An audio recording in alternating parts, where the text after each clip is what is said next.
हो जाता है। आइए, तो हम मान लेते हैं कि हमारा कंक्लूजन फॉल्स है। तो suppose that f is not uniformly continuous, f हमारा यूनिफॉर्मली कंटिन्यूअस नहीं है, फॉर्मली कंटिन्यूअस ऑन के, then there exists epsilon greater than 0 such that, चाहे जो n ले लीजिए, such that for any n in n there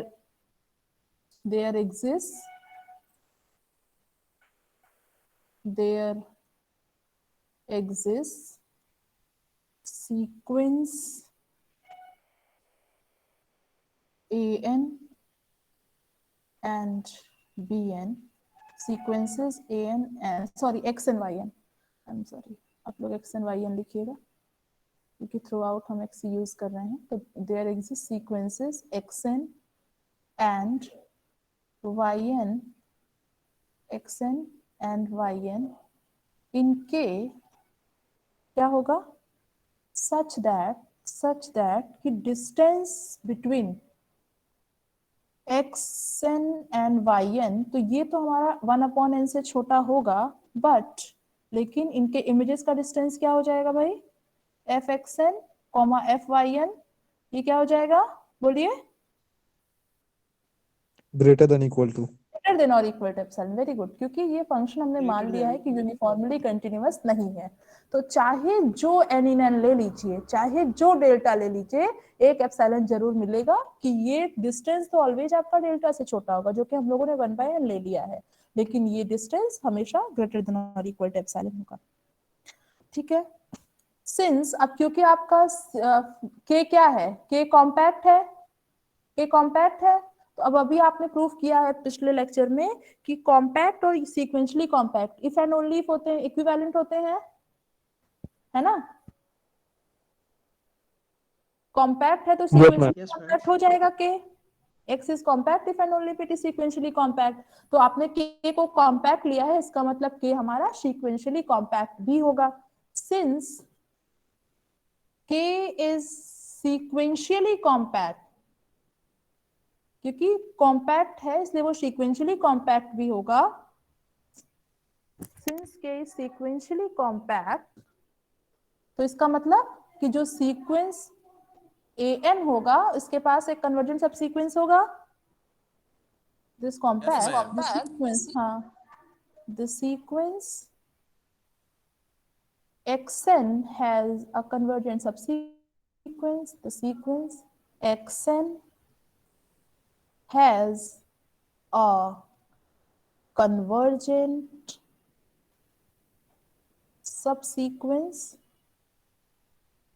say x n k from 1 to infinity।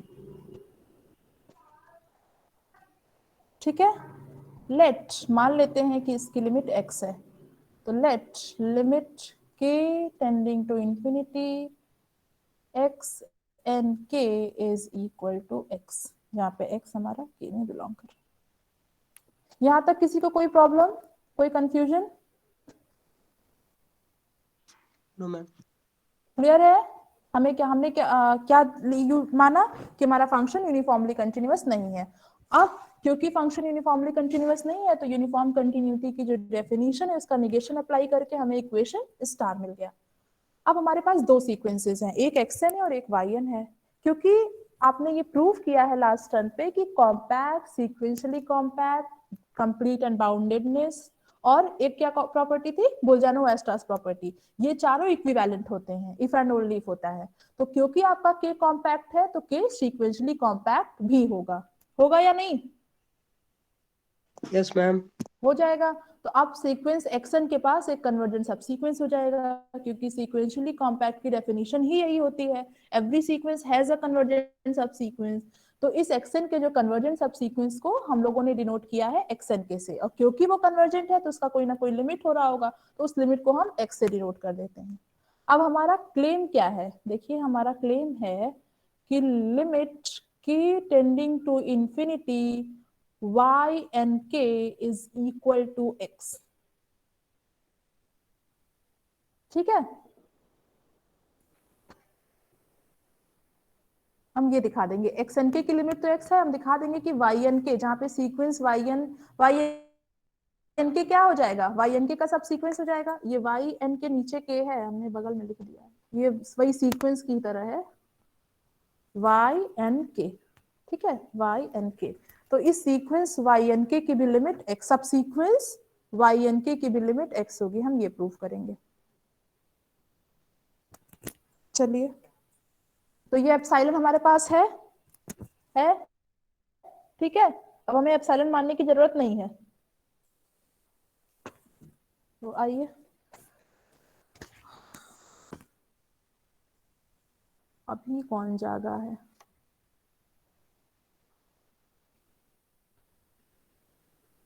चलिए, तो हमको ये दिखाना है, एप्सिलॉन हमारे पास है, consider d of x y n k comma x। तो ट्रायंगल इनइक्वालिटी से देखिए हम क्या लिख सकते हैं, dy n k x n k plus dx x n k comma x। ठीक है, लिख सकते हैं या नहीं? लिख सकते हैं मैम। सही है ना? मैम ठीक है, ठीक है, चलिए, तो अब देखिए, आप चाहें तो इसको यहाँ पे फुल स्टॉप कर दीजिए, इसको फुल स्टॉप किए हैं। वी मे चूज, क्योंकि आपका जो सीक्वेंस एक्स एन के है वो एक्स पे कन्वर्ज कर रहा है, तो we may choose nu in N such that कि डी ऑफ एक्स, क्योंकि देखिए आपका सीक्वेंस जो है वो कन्वर्जेंट है, तो क्या हो जाएगा, एक्स एन के x less than epsilon by 2 for all n के ग्रेटर देन और इक्वल टू न्यू। ठीक है, ठीक है ये बात, क्यों भाई, सही है ना? क्योंकि आपका एक्स एन के एक्स पे कन्वर्ज कर रहा है, तो आपको न्यू मिल जाएगा कि ये हो जाएगा। Yes ma'am. सही है या नहीं?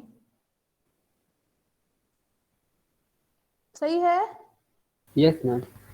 चलिए, अब आप क्या करेंगे,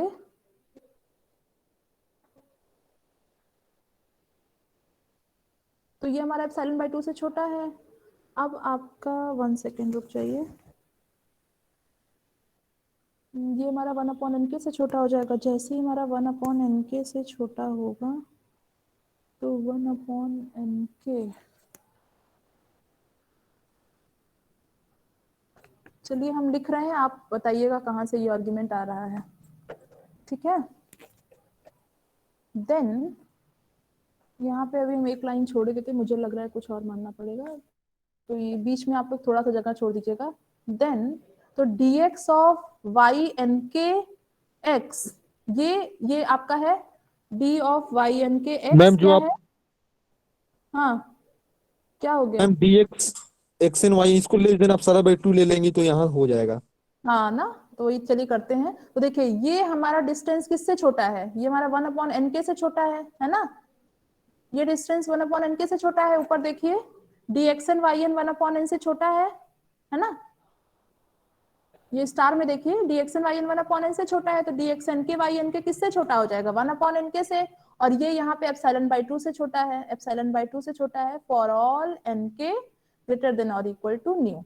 अब अगर आपका जो न्यू है उसमें एप्सिलॉन से रिलेशन बताइए क्या आ जाएगा, which is less than, this is less than epsilon by 2 plus epsilon by 2, कब, ये आप बताइए कब होगा, 1 अपॉन n के लेस देन एप्सिलॉन।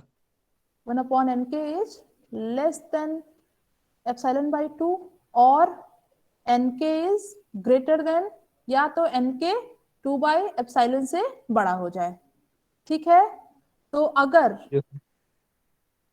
तो तो एन के हमारा न्यू से बड़ा है, तो अगर हम एन के को ले लें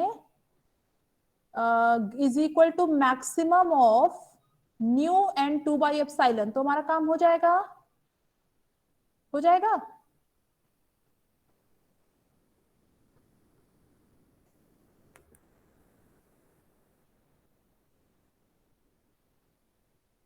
हो जाएगा या नहीं हो जाएगा? क्योंकि देखिए अगर यस मैक्सिमम मैम, है क्योंकि दोनों बड़ा है, हाँ इनके n ग्रेटर के देन ग्रेटर न्यू देन है और इक्वल इनके टू से 2 तो बाई हमारा एप्सिलॉन। ये हो जाएगा, और n के ग्रेटर देन और इक्वल टू 2/एप्सिलॉन से हमारा ये वाला काम हो जाएगा। तो क्या हो जाएगा, for this for all n के ग्रेटर देन और इक्वल टू, चाहे तो ग्रेटर देन कर दीजिए चाहे मैक्सिमम यही ले लीजिए, मैक्सिमम ऑफ न्यू और 2/एप्सिलॉन। ठीक है, ये हो गया। तो यहाँ से क्या हो गया, सो यहाँ से क्या हो गया, this is equal to epsilon. So this implies that, तो यहाँ से क्या प्रूव हो गया कि लिमिट की k tending to infinity y n k is equal to x। यहाँ तक एग्री कर गए आप लोग? क्यों भाई, यहाँ तक एग्री कर रहे हैं? Yes ma'am. सभी को क्लियर है इतनी बात? अब देखिए f आपको क्या दिए रखा है, f हमारा कंटिन्यूअस है, f कंटिन्यूअस है, तो क्या हो जाएगा, एज f is continuous और xn के भी x पे कन्वर्ज कर रहा है, yn के भी x पे कन्वर्ज कर रहा है, तो क्या हो जाएगा, as f is continuous, तो यहां से क्या मिल जाएगा, limit k tending to infinity f of xn k, क्या हो जाएगा भाई, बोलिए, limit of f xn k is equal to, sequential criteria याद करिए कंटिन्यूटी वाला, हाँ, और दूसरा yn के भी तो x पे कन्वर्ज कर रहा है, this and limit k tending to infinity f of y n k is equal to f of x। ठीक है ये बात? क्यों? क्योंकि आपका f कंटिन्यूअस है, आपने प्रूव किया है f is continuous if and only if sequential criteria hold. तो जब सीक्वेंशियल क्राइटेरिया क्या कहता है कि जब भी xn के xn x पे कन्वर्ज करेगा तो उसका इमेज उसके इमेज पे कन्वर्ज करेगा। तो ये आपको मिल गया। इतनी बात क्लियर है सभी को? क्लियर है? तो चलिए ये है, तो अब क्योंकि आपको ये दोनों f की लिमिट मिल गई है तो अब फिर से आपको न्यू डैश मिलेगा।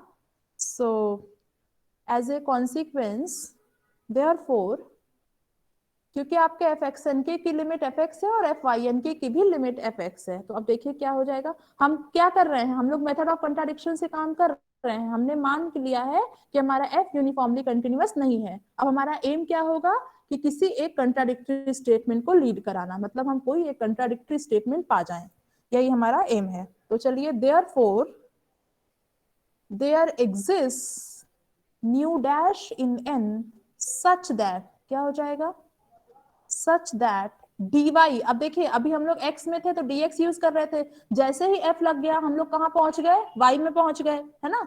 तो dx of f x n k comma f x less than epsilon by 2 for all n k greater than और equal to nu dash and यही सेम काम हमको उसके लिए भी मिल जाएगा, f y n k के लिए भी,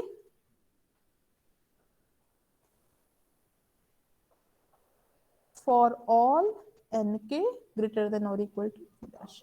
ठीक है, क्यों भाई, इतनी बात क्लियर है? ये मैंने कुछ नहीं लगाया है, सिर्फ सीक्वेंस के कन्वर्जेंस की डेफिनेशन लगा दी है। Yes, ठीक ma'am. है, बट देन फॉर n के ग्रेटर देन और equal to nu dash we have, हमें क्या मिल जाएगा, देखिए dy of f x n k comma f y n k which is less than or equal to, triangle inequality लगाइए, तो f x n k comma f x plus dy of f x comma f of y n k। ठीक है, ये किससे छोटा हो गया, epsilon by 2 से छोटा हो गया, ये भी आपका एप्सिलॉन बाई 2 से छोटा हो गया। तो यहां से क्या हो गया, which this is equal to epsilon. तो देखिए यहां से हमें क्या मिल गया, कि XNK YNK के बीच की डिस्टेंस तो 1/NK से छोटी है, लेकिन DXNFXNK और FYNK के बीच की डिस्टेंस एप्सिलॉन से छोटी हो गई। लेकिन स्टार देखिए, इक्वेशन नंबर स्टार देखिए, इक्वेशन नंबर स्टार क्या कह रहा है कि जब भी XNK YNK के बीच की डिस्टेंस 1/n से छोटी है तो उनके इमेजेस के बीच का डिस्टेंस एप्सिलॉन से छोटा नहीं होगा, means either it will be equal to epsilon और ग्रेटर देन एप्सिलॉन। लेकिन हम क्या मान के चलें कि हमारा कंक्लूजन फॉल्स है, तो हम एक कंट्राडिक्टरी स्टेटमेंट पा गए। We have this which contradicts star. Star को कंट्राडिक्ट कर रहा है ना? Yes star ma'am. क्या कह रहा है कि जब अगर आपका XNK और YNK के बीच का डिस्टेंस 1/NK से छोटा है तो इनके इमेज का डिस्टेंस या तो एप्सिलॉन होगा या तो एप्सिलॉन से बड़ा होगा, एप्सिलॉन से छोटा नहीं हो सकता है। लेकिन यहाँ पे आपने दिखा दिया कि XNK और YNK के इमेजेस के डिस्टेंस वो एप्सिलॉन से छोटा है, तो this is contradiction to the equation number star. So hence our assumption is wrong। तो हम जो मान के चले थे कि F यूनिफॉर्मली कंटिन्यूअस नहीं है वो गलत हो गया। तो इसका मतलब क्या सही है? Thus F is it is UC. Uniformly continuous. तो हमारा फंक्शन जो है वो यूनिफॉर्मली कंटिन्यूअस। इसी रिजल्ट के साथ आपका यूनिट 1 खत्म हो गया। अब कल मोस्ट प्रोबेबली आपकी क्लास नहीं चलेगी। अगर लिंक गई तो जुड़िएगा, और अगर नहीं गई तो फिर मैसेज मत करिएगा क्यों नहीं चलेगी, हम पहले ही बता दे रहे हैं। कोशिश करेंगे पूरी लेने की, लेकिन कुछ अर्जेंट काम है तो शायद ना हो पाए। ठीक है, तो अब आप लोग खुश है ना? यूनिट 1 खत्म? क्यों अभी भी नहीं खुश हैं? Yes, जब ma'am. यूनिट खत्म होगा तब खत्म खुश होंगे। इतना थियरम है मैम की इसमें। सिलेबस बहुत बड़ा है आप लोगों का, है ना? 29 थियरम हो गया, मैं 28 और इसमें से आएगा लेकिन इस साल तो का लेकिन मैम, लेकिन बहुत इस बड़े बार बड़े। आपने जो हाँ, समझाया उससे क्या कह रहे हैं? मैम, जो इस बार आपने समझाया अभी तक का बेस्ट है रियल एनालिसिस पढ़ाने वाले जिनसे हम पढ़े हैं। ऐसा कुछ नहीं है भाई, ऐसे ठीक है हम पढ़ाते हैं, ठीक है, लेकिन बहुत होंगे पढ़ाने वाले की। तो चलिए भाई, देखिए यूनिट 1 आपका खत्म हो गया। अब आप लोग को मैराथन की दौड़ लगानी है यूनिट 2, यूनिट 3, यूनिट 4 खत्म करने के लिए। ठीक है, तो हम तो पूरा तैयार हैं। अब आप में से जितने लोग तैयार होंगे जुड़िएगा, नहीं तैयार होंगे कोई बात नहीं, अपने फ्रेंड से समझ लीजिएगा। लेकिन हमने तो पहले ही बता रखा है कि हम मतलब फास्ट कराएंगे। अब फास्ट कराने का ये मतलब नहीं कि हम समझाएंगे नहीं, जैसे हम पढ़ाते हैं वैसे ही पढ़ाएंगे, लेकिन हम टाइम ज्यादा लेंगे। और इसमें बेनिफिट आपका है, देखिए जितना टाइम आपको प्रिपरेशन के लिए मिलेगा एग्जाम के उतना अच्छा होता है। सही है, तो इसलिए एग्जाम के पहले खूब पढ़ लीजिए और उधर आपको